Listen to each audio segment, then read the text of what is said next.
Ons teksvers vandag kom uit 1 Tessalonisense 5 van vers 18. Wees in alle omstandighede dankbaar, want dit is wat God in Christus Jesus van julle verwag. As goeie goed met ons gebeur, is dit vir ons makliker om dankbaar te wees. As Henry Nouwen in die katholieke geestelike skryf oor dankbaarheid, herinner hy ons dat dankbaarheid 'n lewenshouding is, 'n dissipline, om elke dag te erken dat alles wat ek is en wat ek het, aan my gegee word as 'n gawe van liefde wat gevier moet word.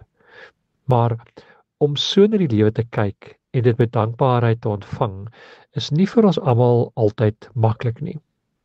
As die harde kant van die lewe aan ons skuur, voel dit nie altyd soos 'n gawe nie en kan ons laat twyfel aan God se liefde. Ek dink die kuns van die lewe is dan om te doen dit waarna Paulus ons uitnooi, om in alle omstandighede nog steeds dankbaar te wees vir alles wat God ons wel skenk. En dit omdat ons steeds die groot onsienlike misterie bly glo dat daar 'n God is wat oor ons waak, 'n God wat na ons omsien. Ook dat hierdie God, soos die Duitse teoloog Helmut Thielicke dit eendag gestel het, hoër gedagtes oor ons lewe koester, wat ons vanuit ons aardse perspektief en verwagtinge nie altyd kan verstaan nie.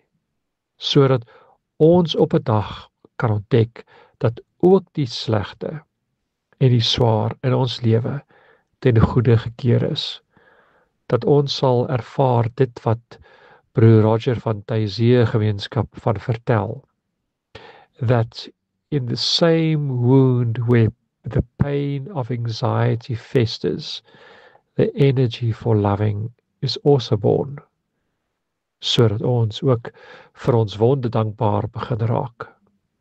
Miskien selfs nog meer as vir al die goeie dinge wat ons besit. Mag ons hierdie dissipline bly inoefen om in alle omstandighede en vir alle dinge dankbaar teenoor die Here te bly.